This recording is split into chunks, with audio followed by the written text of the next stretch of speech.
رات کی خاموشی میں صرف سمندر کی لہروں کی آواز سنائی دیتی تھی۔ وہ دونوں ایک پرسکون ریزورٹ کے ساحلی کمرے میں موجود تھے، جہاں کھڑکی کے باہر چاندنی پانی پر ناچ رہی تھی۔ یہ علیشہ اور حمزہ کی محبت کی کہانی کا وہ لمحہ تھا جب دل، جسم اور روح ایک ہو جانے کو بےتاب تھی۔ علیشہ ایک حساس دل رکھنے والی، مضبوط مزاج لڑکی جو اپنے خواہشات کو ہمیشہ روکتی آئی تھی، اور حمزہ ایک جذباتی مگر سمجھدار شخص جس کی آنکھوں میں صرف علیشہ بستی تھی۔ آج وہ دونوں ایک دوسرے سے قریب، ایک دوسرے کے۔ حمزہ، علیشہ نے آہستہ سے کہا، کبھی کبھی لگتا ہے ہم وقت سے آگے نکل آئے ہیں، جیسے یہ لمحہ بس ہمارا ہے، باقی سب خواب۔ حمزہ نے اس کی انگلیوں کو اپنی انگلیوں میں قید کر لیا۔ یہ خواب نہیں علیشہ، یہ ہمارا وصال ہے، وہ وصال جس کا انتظار ہم نے برسوں کیا۔ علیشہ نے نظریں جھکا لی، لبوں پر ہلکی سی لرزش تھی۔ کیا تم واقعی مجھے چاہو گے جیسے میں ہوں، مکمل خامیوں سمیت؟ حمزہ نے نرمی سے اس کا چہرہ اوپر کیا۔ میں نے تمہیں ہر حالت میں چاہا ہے، تمہارا ہر انداز، ہر خامی، ہر احساس، سب کچھ میرا ہے۔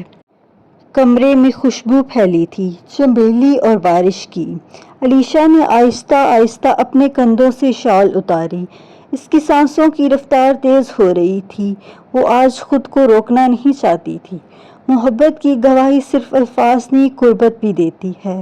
حمزہ نے اس کے قریب آ کر آہستہ سے اس کے بالوں کو بکھرنے دیا، انگلیوں سے اس کے چہرے کے خد و خال چھوئے، جیسے ہر نقش کو یاد میں محفوظ کرنا چاہتا ہو۔ تم میری عبادت ہو علیشہ، اور آج کی رات میری نماز عشق ہے۔ علیشہ کے دل کی دھڑکنیں تیز ہوئی، اس کی پلکیں بند ہوئی، وہ حمزہ کے قریب ہو گئی۔ ان کے لب ایک دوسرے سے جا ملے، نرمی سے شدت اور محبت کا پہلا لمس۔ وقت تھم گیا، حمزہ نے اس کی باہوں میں بھر لیا، آہستہ سے بستر کی جانب لے آیا۔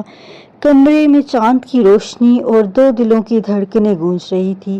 وہ ایک دوسرے کے جسم کو ایسے محسوس کر رہے تھے جیسے کوئی روح اپنے دوسرے حصے سے ملی ہو۔ مجھے تمہاری ہر سانس، ہر لمس، ہر لرزش محسوس ہو رہی ہے علیشہ، حمزہ نے سرگوشی کی۔ علیشہ نے نم آنکھوں سے مسکرا کر کہا، اور میں چاہتی ہوں کہ تم مجھے مکمل محسوس کرو۔ آج کی رات صرف ہماری ہو، کپڑوں کی تہ خاموشی سے جدا ہوں، بدن کے نقش آج چھپے نہ رہیں، بلکہ مکمل بھروسے کے ساتھ بے نقاب ہو۔ حمزہ نے علیشہ کے نازک جسم پر نرمی سے ہاتھ پھیرے، جیسے کسی خوبصورت نظم کو لفظ بہ لفظ پڑھ رہا ہو۔ ان کے درمیان لفظ ختم ہو چکے تھے، اب صرف آہیں تھیں، سرگوشیاں تھیں، اور وہ زبان جو جسم ایک دوسرے سے بول رہے تھے۔ علیشہ نے خود کو پوری طرح حمزہ کے حوالے کر دیا، اور حمزہ نے اسے ایک ملائم، گہری محبت میں لپیٹ لیا۔ وصال کا لمحہ نہایت مقدس، نہایت شدید۔ چند لمحوں کے بعد وہ دونوں ایک دوسرے کی باہوں میں لیٹے ہوئے تھے۔ علیشہ نے اپنی انگلیاں حمزہ کے سینے پر چلائی اور کہا، میں نے ہمیشہ سوچا تھا کہ محبت صرف دل کی بات ہے، لیکن آج معلوم ہوا کہ محبت روح کی پیاس بھی ہے، جسم کی تسکین بھی ہے۔ حمزہ نے اس کی پیشانی پر بوسہ دیا، اور میں وعدہ کرتا ہوں علیشہ، صرف ایک رات نہیں، میری زندگی کا ہر لمحہ تمہارے ساتھ ایسے ہی گزرے گا۔ علیشہ نے اپنی پلکیں بند کرتے ہوئے کہا، تو کیا کل جب ہم واپس جائیں گے یہ رات صرف ایک یاد بن کے رہ جائے گی؟ نہیں، حمزہ نے مسکرا کر کہا، یہ رات ہماری زندگی کی بنیاد ہے۔ کل ہم صرف ایک جوڑا نہیں، بلکہ مکمل رشتہ ہوں گے، جسم، روح اور دل کا۔ کھڑکی سے چاندنی اب بھی اندر آ رہی تھی، مگر اب وہ روشنی ان کے جسموں پر نہیں، ان کے درمیان قائم محبت پر پڑ رہی تھی۔ ایک ایسا لمس جو صرف جسمانی نہیں بلکہ جذباتی اور روحانی تھا۔